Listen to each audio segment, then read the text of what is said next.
ನಮಸ್ಕಾರ, ನೀವು ನೋಡ್ತಾ ಇದ್ದೀರಾ ನ್ಯೂಸ್ ಫಸ್ಟ್. ನಾನು ವಿದ್ಯಶ್ರೀ. ಸ್ವಾತಿ ಹತ್ಯೆಯನ್ನ ಖಂಡಿಸಿ ಹಾವೇರಿಯ ಮಾಸೂರನ್ನ ಬಂದ್ ಮಾಡಲಾಗಿದೆ. ಅಂಗಡಿ ಮುಂಗಟ್ಟನ್ನ ಮುಚ್ಚಿ ವ್ಯಾಪಾರಸ್ಥರು ಬೆಂಬಲವನ್ನ ಕೊಟ್ಟಿದ್ದಾರೆ. ಬಹುತೇಕ ಸ್ತಬ್ಧವಾಗಿದೆ ಹಾವೇರಿ ಜಿಲ್ಲೆಯ ರಟ್ಟಿಹಳ್ಳಿ ತಾಲೂಕಿನ ಮಾಸೂರು.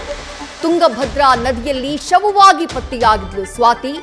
ಮೂವರ ವಿರುದ್ಧ ಆರೋಪ ಇರೋದು ನಯಾಜ್, ವಿನಾಯಕ್ ಹಾಗೆ ವಿನಯ್ ದುರ್ಗಾಚಾರಿ. ಈ ಮೂವರ ವಿರುದ್ಧ ಕೊಲೆ ಆರೋಪ ಇದೆ.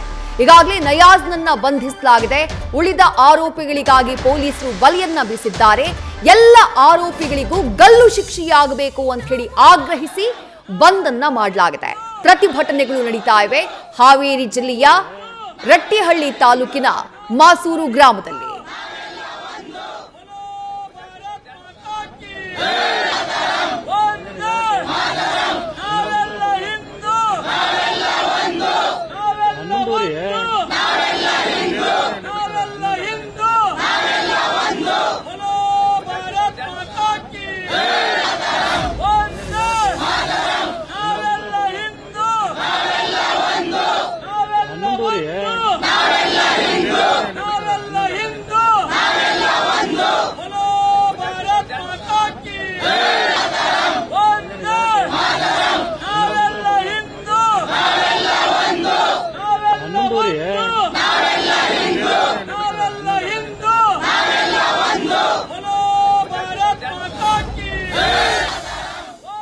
ಕಳೆದ ಮಾರ್ಚ್ 6ನೇ ತಾರೀಕು, ಮಾರ್ಚ್ 3ನೇ ತಾರೀಕು ನಾಪತ್ತೆಯಾಗಿದ್ದಂತಹ ಸ್ವಾತಿಯ ಶವ ಮಾರ್ಚ್ 6ನೇ ತಾರೀಕು ತುಂಗಭದ್ರಾ ನದಿಯ ತೀರದಲ್ಲಿ ಪತ್ತೆಯಾಗಿತ್ತು.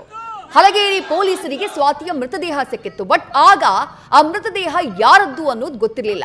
ಆ ನಂತರದಲ್ಲಿ ಪೋಸ್ಟ್ ಮಾರ್ಟಮ್ ಮಾಡಿ ಆ ಮೃತದೇಹದ ಅಂತ್ಯ ಸಂಸ್ಕಾರವನ್ನ ಮಾಡಲಾಗಿತ್ತು. ಈ ನಡುವೆ ಮಾರ್ಚ್ 7ನೇ ತಾರೀಕು ಸ್ವಾತಿ ಮನೆಯವರು ಆಕೆಯ ಮಿಸ್ಸಿಂಗ್ ಕಂಪ್ಲೇಂಟ್ ಅನ್ನ ದಾಖಲು ಮಾಡ್ತಾರೆ. ಅದಾದ ಬಳಿಕ ಪರಿಶೀಲನೆ ಮಾಡಿದಾಗ ತುಂಗಭದ್ರಾ ನದಿ ತೀರದಲ್ಲಿ ಸಿಕ್ಕಿದ್ದು ಸ್ವಾತಿಯ ಮೃತದೇಹ ಅನ್ನೋದು ಗೊತ್ತಾಗಿರುತ್ತೆ. ಸ್ವಾತಿ ರಾಣಿಬೆನ್ನೂರಿನ ಆಸ್ಪತ್ರೆಯೊಂದರಲ್ಲಿ ನರ್ಸ್ ಆಗಿ ಕೆಲಸ ಮಾಡ್ತಾ ಇದ್ದಾಕೆ. ಯಾವಾಗ ಅದು ಸ್ವಾತಿಯ ಮೃತದೇಹ ಅನ್ನೋದು ಗೊತ್ತಾಗುತ್ತೋ ಪೊಲೀಸರು ಟೆಕ್ನಿಕಲ್ ಸಾಕ್ಷಿಯ ಹಿಂದೆ ಬೀಳ್ತಾರೆ. ಜೊತೆಗೆ ಫಿಂಗರ್ ಪ್ರಿಂಟ್ಸ್ ಆಧಾರದ ಮೇಲೆ ತನಿಖೆಯನ್ನ ಚುರುಕುಗೊಳಿಸ್ತಾರೆ. 4 ತಂಡಗಳನ್ನ ರಚನೆ ಮಾಡಲಾಗುತ್ತೆ. ಆ 4 ತಂಡಗಳನ್ನ ರಚಿಸಿ ತನಿಖೆ ಮಾಡಿದಾಗ ಗೊತ್ತಾಗೋದೇ 3 ಜನ ಆರೋಪಿಗಳು ಸೇರಿ ಸ್ವಾತಿಯನ್ನ ಕೊಲೆ ಮಾಡಿರುವಂತಹ ವಿಚಾರ. ನಯಾಜ್ ಹಾಗೆಯೇ ವಿನಾಯಕ್ ಜೊತೆಗೆ ವಿನಯ್ ದುರ್ಗಾಚಾರಿ, ಈ 3 ಜನ ಸೇರಿ 3ನೇ ತಾರೀಕು ರಾಣಿಬೆನ್ನೂರಿನಲ್ಲಿ ಸ್ವಾತಿಯನ್ನ ಮೀಟ್ ಆಗಿರ್ತಾರೆ. ವೈಯಕ್ತಿಕ ಕಾರಣಕ್ಕಾಗಿ 4 ಜನರ ಮಧ್ಯೆ ಭಿನ್ನಾಭಿಪ್ರಾಯ ಇರುತ್ತೆ. ಆನಂತರ 3 ಜನ ಸೇರಿ ಸ್ವಾತಿಯನ್ನ ಕೊಲೆ ಮಾಡಿ ಆನಂತರ ದೇಹವನ್ನ ಗಾಡಿಯೊಂದರಲ್ಲಿ ಹಾಕೊಂಡು ಹೋಗಿ ತುಂಗಭದ್ರಾ ನದಿಯಲ್ಲಿ ಶವವನ್ನ ಎಸೆದು ಆ ಬಳಿಕ ಎಸ್ಕೇಪ್ ಆಗಿರ್ತಾರೆ. ತನಿಖೆಯ ಸಂದರ್ಭದಲ್ಲಿ ಎಲ್ಲ ವಿಚಾರಗಳು ಕೂಡ ಬಯಲಾಗುತ್ತೆ. ಅದಾದ ಬಳಿಕ ಕಾರ್ಯಾಚರಣೆಯನ್ನ ಆರಂಭ ಮಾಡುವಂತಹ ಪೊಲೀಸರು ಆರೋಪಿಗಳಿಗೆ ಕೆಡ್ಡಾಗಿ ಕೆಡುವಂತಹ ಕಾರ್ಯಾಚರಣೆಯಲ್ಲಿ ನಿರತರಾಗ್ತಾರೆ. ಓರ್ವ ಆರೋಪಿಯನ್ನ ಆರಂಭದಲ್ಲಿ ಬಂಧಿಸಲಾಗುತ್ತೆ ನಯಾಜ್. ಈಗ ಪ್ರಕರಣದ 3 ಜನ ಆರೋಪಿಗಳು, ಆ 3 ಜನರನ್ನ ಗಲ್ಲಿಗೇರಿಸಬೇಕು ಅಂತ ಹೇಳಿ ಆಗ್ರಹಿಸಿ ಪ್ರತಿಭಟನೆಯನ್ನ ಮಾಡಲಾಗ್ತಾ ಇದೆ. ಸ್ವಾತಿ ಸಾವಿನ ನಂತರ ಹಿಂದೂಪರ ಸಂಘಟನೆಗಳ ಕಾರ್ಯಕರ್ತರು ಮಾಸೂರಿನಲ್ಲಿ ನಿರಂತರವಾದಂತಹ ಹೋರಾಟವನ್ನ ಮಾಡ್ತಿದ್ದಾರೆ, ಪ್ರತಿಭಟನೆಯನ್ನ ಮಾಡ್ತಿದ್ದಾರೆ. ಇವತ್ತು ಮಾಸೂರು ಗ್ರಾಮ, ಸ್ವಾತಿಯ ಗ್ರಾಮ ಮಾಸೂರು, ಆ ಗ್ರಾಮದಲ್ಲಿ ಬಂದ್ ಆಚರಣೆಯನ್ನ ಮಾಡಲಾಗ್ತಾ ಇದೆ. 3 ಜನ ಆರೋಪಿಗಳು ವಿನಾಯಕ್, ನಯಾಜ್ ಹಾಗೆ ವಿನಯ್ ದುರ್ಗಾಚಾರಿ, ಈ 3 ಜನ ಆರೋಪಿಗಳನ್ನ ಗಲ್ಲಿಗೇರಿಸಬೇಕು ಅಂತ ಹೇಳಿ ಆಗ್ರಹಿಸಿ ಪ್ರತಿಭಟನೆಯನ್ನ ಮಾಡಲಾಗ್ತಾ ಇದೆ. ಇವತ್ತು ಕರೆ ನೀಡಿರುವಂತಹ ಮಾಸೂರು ಬಂದ್ಗೆ ಅಂಗಡಿ ಮುಂಗಟ್ಟುಗಳನ್ನ ಬಂದ್ ಮಾಡಿ ಇಡೀ ಗ್ರಾಮದ ಜನ ಬೆಂಬಲವನ್ನ ಕೊಟ್ಟಿದ್ದಾರೆ.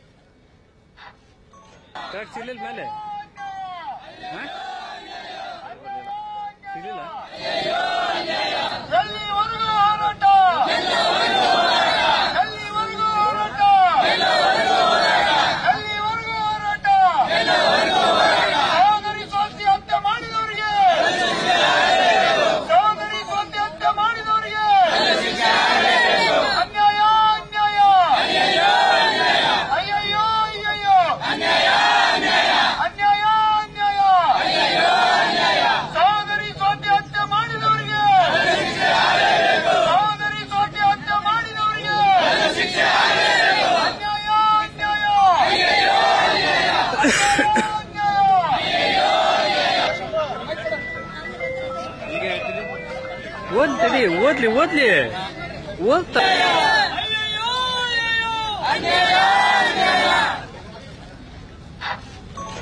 ಚಿಲ್ಲಿಲ್ ಮೇಲೆ ರಕ್ತವೇ ಅಲ್ಲ ಹಿಡಿಯದ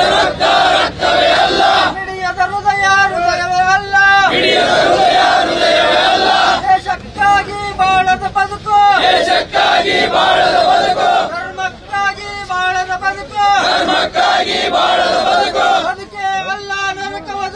ಬದುಕೇ ಅಲ್ಲ ನರಕವದು ಜೈ ಜೈ ಭಾರತ ಮಾತಾ ಜೈ ಜೈ ಭಾರತ ಮಾತಾ ಪೊಲೀಸ್ ಸ್ಟೇಷನ್ನಲ್ಲಿ ನಾಪತ್ತೆ ಪ್ರಕರಣವನ್ನು ದಾಖಲು ಮಾಡುತ್ತಾರೆ. ನಂತರ ಮೃತದೇಹ ರಕ್ತವೇ ಅಲ್ಲ ಹಿಡಿಯದ ಹೃದಯ ಹೃದಯವೇ ಅಲ್ಲ ದೇಶಕ್ಕಾಗಿ ಬಾಳದ ಬದುಕು ಧರ್ಮಕ್ಕಾಗಿ ಬಾಳದ ಬದುಕು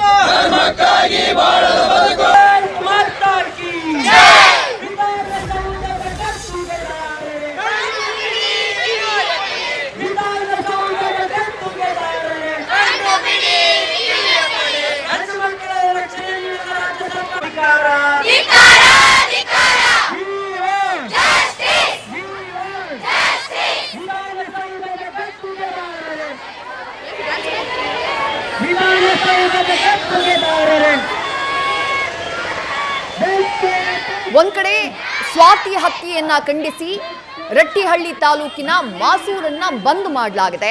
ಹಿಂದೂಪರ ಸಂಘಟನೆಗಳ ಕಾರ್ಯಕರ್ತರು ಪ್ರತಿಭಟನೆಯ ಹಾದಿಯನ್ನ ಹಿಡಿದಿದ್ದಾರೆ. ನ್ಯಾಯ ಸಿಗಬೇಕು, ಆರೋಪಿಗಳನ್ನ ಗಲ್ಲಿಗೇರಿಸಬೇಕು ಅನ್ನುವಂತಹ ಆಗ್ರಹವನ್ನು ಮಾಡಿದ್ದಾರೆ. ಮತ್ತೊಂದು ಕಡೆ ರಾಣಿಬೆನ್ನೂರಲ್ಲೂ ಕೂಡ ಬೃಹತ್ ಪ್ರತಿಭಟನೆಯನ್ನ ನಡೆಸಲಾಗಿದೆ. ಎಬಿವಿಪಿ ಕಾರ್ಯಕರ್ತರು ಬೃಹತ್ ಪ್ರತಿಭಟನೆಯನ್ನ ಮಾಡಿ ನ್ಯಾಯಕ್ಕಾಗಿ ಆಗ್ರಹಿಸಿದ್ದಾರೆ. ಸಾವಿರಾರು ಸಂಖ್ಯೆಯಲ್ಲಿ ವಿದ್ಯಾರ್ಥಿಗಳು ಎಬಿವಿಪಿ ಹೋರಾಟದಲ್ಲಿ ಭಾಗಿಯಾಗಿದ್ದಾರೆ. ಪ್ರತಿಭಟನಾ ಮೆರವಣಿಗೆಯನ್ನ ಮಾಡಿ, ಜಾಥಾ ಮಾಡಿ, ಸಭೆಗಳನ್ನ ಮಾಡಿ ಸ್ವಾತಿ ಸಾವಿಗೆ ನ್ಯಾಯವನ್ನ ಒದಗಿಸಬೇಕು. ಯಾರು ಆರೋಪಿಗಳಿದ್ದಾರೋ, ಸ್ವಾತಿಯನ್ನ ಕೊಲೆ ಮಾಡಿದಂತಹ 3 ಜನ ಆರೋಪಿಗಳಿಗೇನಿದ್ದಾರೆ ಅವರಿಗೆ ಕಠಿಣ ಶಿಕ್ಷೆಯಾಗಬೇಕು ಅನ್ನುವಂತಹ ಆಗ್ರಹವನ್ನ ಮಾಡ್ತಿದ್ದಾರೆ. ರಾಣಿಬೆನ್ನೂರಿನ ಆಸ್ಪತ್ರೆಯೊಂದರಲ್ಲಿ ನರ್ಸ್ ಆಗಿ ಸ್ವಾತಿ ಕೆಲಸವನ್ನ ಮಾಡ್ತಾ ಇದ್ದಾಕೆ. ಆಕೆಯ ಕೊಲೆ ಪ್ರಕರಣಕ್ಕೆ ಸಂಬಂಧಪಟ್ಟ ಹಾಗೆ ಈಗ ಓರ್ವ ಆರೋಪಿಯನ್ನ ಬಂಧನ ಮಾಡಲಾಗಿದೆ. ನಯಾಜ್ ಎಂಬಾತನನ್ನ ಬಂಧನ ಮಾಡಲಾಗಿದೆ. ಇನ್ನಿಬ್ಬರು ಆರೋಪಿಗಳನ್ನ ಅರೆಸ್ಟ್ ಮಾಡಬೇಕಾಗಿದೆ. 3 ಜನ ಆರೋಪಿಗಳನ್ನ ಕೆಡ್ಡಾಗಿ ಕೆಡವಿ ಅವರನ್ನ ಗಲ್ಲಿಗೇರಿಸಬೇಕು ಅನ್ನುವಂತಹ ಆಗ್ರಹ ಹೆಚ್ಚಾಗಿದೆ. ಜಸ್ಟಿಸ್ ಫಾರ್ ಸ್ವಾತಿ ಅನ್ನುವಂತಹ ಕೂಗು ಜೋರಾಗಿದೆ. ರಾಣಿಬೆನ್ನೂರಿನ ದೃಶ್ಯಗಳನ್ನ ಗಮನಿಸ್ತಾ ಇದ್ದೀರಿ. ಸಾವಿರಾರು ಸಂಖ್ಯೆಯಲ್ಲಿ ವಿದ್ಯಾರ್ಥಿಗಳು ಪ್ರತಿಭಟನೆಯಲ್ಲಿ ಭಾಗಿಯಾಗಿದ್ದಾರೆ. ಸ್ವಾತಿ ಸಾವಿಗೆ ನ್ಯಾಯಕ್ಕಾಗಿ ಆಗ್ರಹವನ್ನ ಮಾಡ್ತಿದ್ದಾರೆ.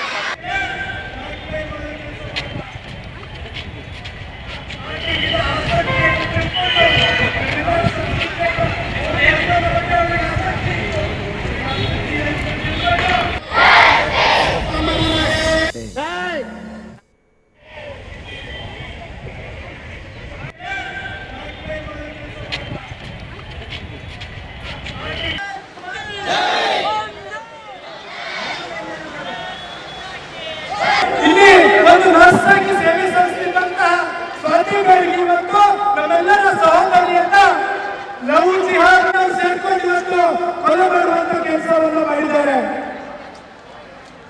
ನಾವೆಲ್ಲ ಇನ್ನೂ 1 ವರ್ಷ ಮುಗಿದಿಲ್ಲ.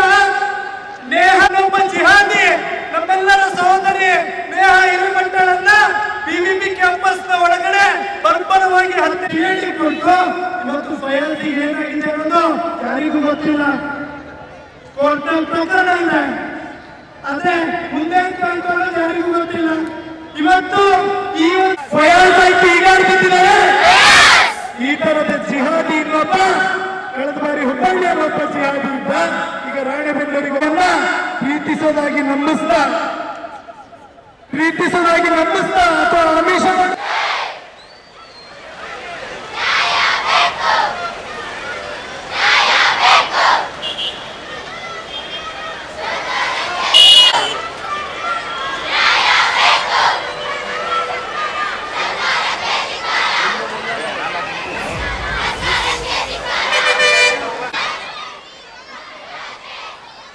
ಹಾವೇರಿಯ ರಟ್ಟಿಹಳ್ಳಿ ತಾಲೂಕಿನ ಮಾಸೂರಿನಲ್ಲಿ ನಡೆದಂತಹ ಸ್ವಾತಿಯ ಹತ್ಯೆ ಪ್ರಕರಣ ದೊಡ್ಡ ಮಟ್ಟದ ಸಂಚಲನಕ್ಕೆ ಕಾರಣವಾಗಿದೆ. ಹಾವೇರಿ ಜಿಲ್ಲೆಯಾದ್ಯಂತ ದೊಡ್ಡ ಮಟ್ಟದಲ್ಲಿ ಪ್ರತಿಭಟನೆಗಳು ನಡೀತಾ ಇವೆ.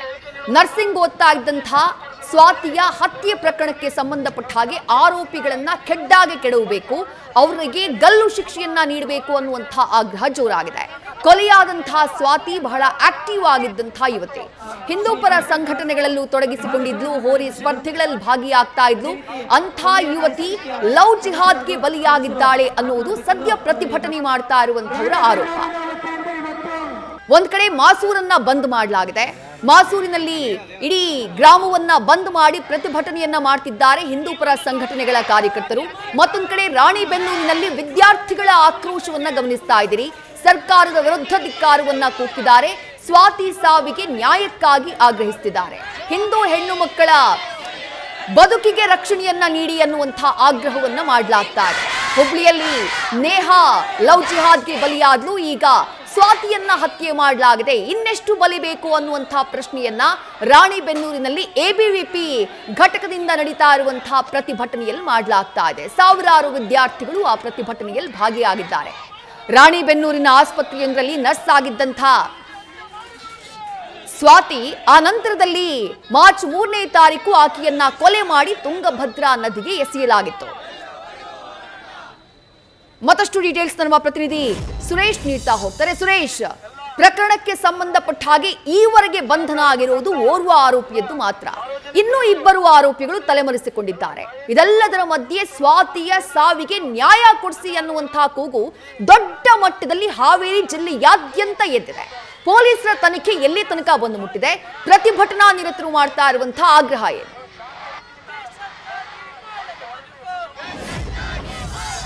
ಹೌದು ವಿದ್ಯಾಶ್ರೀ, ಏನು ಸರ್ವಜ್ಞನ ಜನಿಸಿರುವಂತ ನಾಡು ಹಾವೇರಿಯಲ್ಲಿ ಈ ಒಂದು ಲವ್ ಜಿಹಾದ್ ಆರೋಪ ಪ್ರಕರಣ ಈಗ ಬೆಳಕಿಗೆ ಬಂದಿರುವಂತದ್ದು. ಈ ಒಂದು ಪ್ರಕರಣ ಏನಿದೆ ಈಗ ಇಡೀ ಜಿಲ್ಲೆಯಾದ್ಯಂತ ಒಂದ್ ರೀತಿ ಕಿಚ್ಚು ಹೆಚ್ಚಾಗಿದೆ ಅಂತಾನೆ ಹೇಳ್ಬಹುದು. ಪ್ರಮುಖವಾಗಿ ಆಕೆಯ ಏನು ಹಿಂದೂ ಯುವತಿ ಏನು ನರ್ಸ್ ಆಗಿರ್ತಕ್ಕಂಥ ಸ್ವಾತಿ ಹತ್ಯೆಯನ್ನ ಖಂಡಿಸಿ ಇವತ್ತು ಇಡೀ ಮಾಸೂರು ಗ್ರಾಮವನ್ನ ಬಂದ್ ಮಾಡಲಾಗಿತ್ತು. ಹಿಂದೂಪರ ಸಂಘಟನೆಗಳು ಏನು ಬಂದ್ಗೆ ಕರೆ ಕೊಡಲಾಗಿತ್ತು. ಆ ಕರೆ ಹಿನ್ನೆಲೆಯಲ್ಲಿ ಸಾಕಷ್ಟು ವ್ಯಾಪಾರಸ್ಥರು, ಅಂಗಡಿ ಮುಗ್ಗಟ್ಟುಗಳು ಕೂಡ ಬಂದ್ ಮಾಡಿಕೊಂಡು ಈ ಒಂದು ಬಂದ್ಗೆ ಒಂದ್ ರೀತಿ ಸಪೋರ್ಟ್ ಆಗಿ ಬೆಂಬಲವನ್ನ ಕೊಟ್ಟಿದ್ರು. ಪ್ರಮುಖವಾಗಿ ಇಡೀ ಒಂದು ಗ್ರಾಮ ಇವತ್ತು ಒಂದ್ ರೀತಿ ಸ್ತಬ್ಧವಾಗಿತ್ತು ಅಂತಾನೆ ಹೇಳ್ಬೋದು. ಪ್ರಮುಖವಾಗಿ ಇಡೀ ಗ್ರಾಮದ ಜನರು ಕೂಡ ಈ ಒಂದು ಬೆಂಬಲವನ್ನು ವ್ಯಕ್ತಪಡಿಸಿ ಏನು ಹತ್ಯೆ ಆಗಿರ್ತಂತ ಸ್ವಾತಿ ಏನಿದ್ದಾಳೆ ಆ ಸ್ವಾತಿಗೆ ಒಂದು ರೀತಿ ನ್ಯಾಯ ಬೇಕು, ಆ ಆರೋಪಿಗಳೇನಿದ್ದಾರೆ ಅವರಿಗೆ ತಕ್ಕ ಶಿಕ್ಷೆ ಆಗ್ಬೇಕು, ಮತ್ತೆ ಗಲ್ಲು ಶಿಕ್ಷೆ ಆಗ್ಬೇಕು ಅನ್ನುವಂತ, ಕಠೋರ ಶಿಕ್ಷೆ ಆಗ್ಬೇಕು ಅನ್ನುವಂತ ಆರೋಪವನ್ನ ಪ್ರಮುಖವಾಗಿ ಮಾಡಿರುವಂತದ್ದು. ಮಾಸೂರು ಗ್ರಾಮ ಅಷ್ಟೇ ಅಲ್ಲ, ರಾಣೆಬೆನ್ನೂರು ಪಟ್ಟಣದಲ್ಲಿ ಕೂಡ ಸಾಕಷ್ಟು ಕಿಚ್ಚು ಹೆಚ್ಚಾಗಿದೆ ಅಂತಾನೆ ಹೇಳ್ಬೋದು. ಪ್ರಮುಖವಾಗಿ ವಿದ್ಯಾರ್ಥಿಗಳು, ಎಬಿಪಿ ಸಂಘಟನೆಯ ಸಾವಿರಾರು ವಿದ್ಯಾರ್ಥಿಗಳು ಈ ರಸ್ತೆಯನ್ನ ಬಂದ್ ಮಾಡಿ ಬಸ್ ಸ್ಟ್ಯಾಂಡ್ ಎದುರುಗಡೆ ದೊಡ್ಡ ಮಟ್ಟದಲ್ಲಿ ಹೋರಾಟ ಮಾಡಿರುವಂತದ್ದು.